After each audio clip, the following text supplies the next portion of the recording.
Rolling the banger.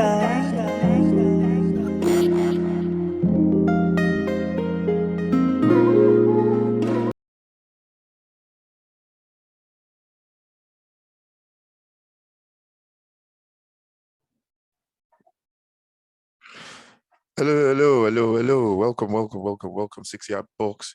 Welcome to the channel once more. Another video, another update, another video, another catch up, another. I don't even know what you want to call it, man. We're just bringing you content every single day. Loads of stuff happening. This one is called All About 90 Minutes. It's about just looking back at the game that was played yesterday, at the watch-along game yesterday between Tottenham and Wolves. This is like I normally do this like after the game, like the day after, just when we've calmed down. Because sometimes when you watch a game of football and your team is playing, Tottenham, you get emotional and sometimes you say things just off the game. You say something like, "Oh, this player is one of the best players in the world," and after just one game or something, so 2 games in the season. So I like to do mine I like to do my reactions the day after the game when I've calmed down. Everything is looking at the game more. How am I gonna call it? Looking at it more realistically. So yeah. So this is just all about 90 minutes, which we're gonna look at the game, the main game yesterday, which was the Tottenham and Wolves Tottenham game, and also we're gonna look at the Arsenal game as well. So yeah, and just touch on a couple of other things as well. So let's go. Yeah, so saw the game yesterday. It was difficult watching that game because my stream was all messed up. So but I got it right eventually, got my stream up, and yeah, the game was good. It was very good. The first half, Wolves, they put Tottenham. When I say us, I mean Tottenham because I'm a Tottenham fan. They put us under a lot of pressure. And it was a bit of a struggle in the first half for Tottenham. Adama Traore down that left, he was just throwing Tanganga all over the place.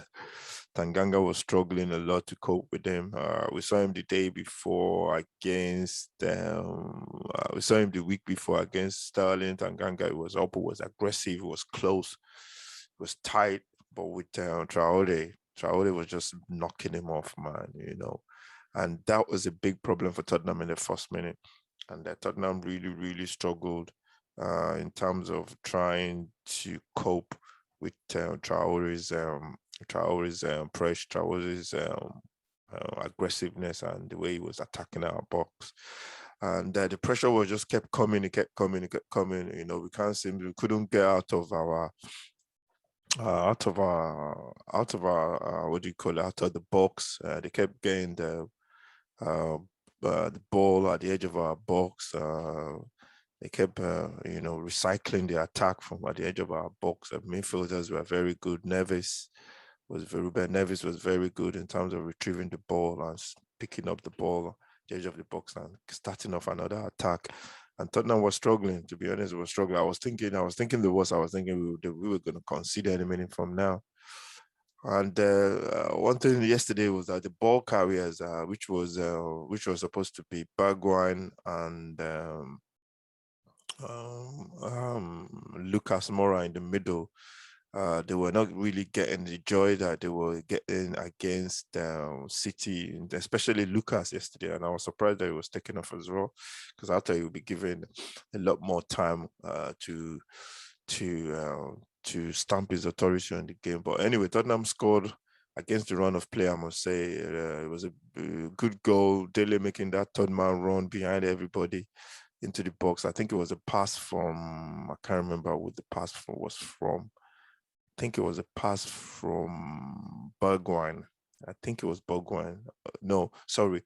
It was a pass from Reguilon, Sergio Reguilon, and it was a beautiful pass. And Dele made that run to the box. It was a stonewall penalty. There was, there was nothing. There was nothing you can really say about the pen. And Dele took the pen as well, and he scored. And Tottenham, and from then on, Tottenham had a little bit of play in the middle somewhere. They had some possession in the middle part of the game, but the what do you call it? The pressure continues on right up until the end of the first half. Second half, Tottenham started a little bit better in the second half. They had a bit more control of the game. The midfielders were showing a lot more for the ball in terms of Skip. Oliver Skip, he played really well. His boy is getting really better. He's improving his game. He's playing really well. And Tottenham rode the luck again. Towards the end of the game, towards the mid part, second half of the game, where Dyer gave the ball away, and I thought it was a goal. Traore went one-on-one, and Lloris made a big save, and that was a huge save. And those are the kind of moments that last season we were just conceding goals. And then, and the way I look at it, I know people have been saying we're playing the same way as last season, like the same way with Mourinho. But I think from the two games I've seen so far, I think we carried the ball a lot more, a lot better than last season. And that was not due to Mourinho's fault. That was just due to the players. The way the players were playing, and they were making a lot of mistakes. And yesterday they made that as well against Wolves, and that could have cost Tottenham. And the only thing I can say, maybe Mourinho set up the team a little bit more difficult. They were a lot more, they dropped back a little bit into a low block, whereby I think Nuno played like a mid block, and the pressing was very good in terms of when to press, when everybody goes and press. And I think that's the difference. But Mourinho, for me, you can't blame Mourinho for last season. I think it was just the players, they were not performing, and Mourinho he was so angry, and he was just throwing players under the bus left, right, and center. I don't think Nuno would do that, because Nuno is a different kettle of fish. He's a different kind of manager. But it needs a couple of players in there. I think he needs a centre back as well, because Dyer and Sanchez, they're always going to make a mistake. So it was a good performance. Harry Kane came on what do you call it in the room? The big elephant in the room came on the pitch, and he played really well. I don't have any doubt about Harry Kane. I think he's going to give his all. I don't think Tottenham will sell now. It will be a big mistake if Tottenham sell now. I'm like 90% Tottenham are not going to sell. I'll say 95 now, to be honest. I'll be surprised if Tottenham sell, because one, we can't get all our players are what do you call it? All the players that we want to buy, they've all been snapped off. They've all signed a new contract. Martinez at Inter. I saw Vlahovic yesterday for the first time. Wow, what a player, man. He's good, man. I saw him against Roma yesterday. Time he played as well. And he's a good player. So I will be very surprised if Tottenham sell now. Very surprised if we sell Harry Kane now.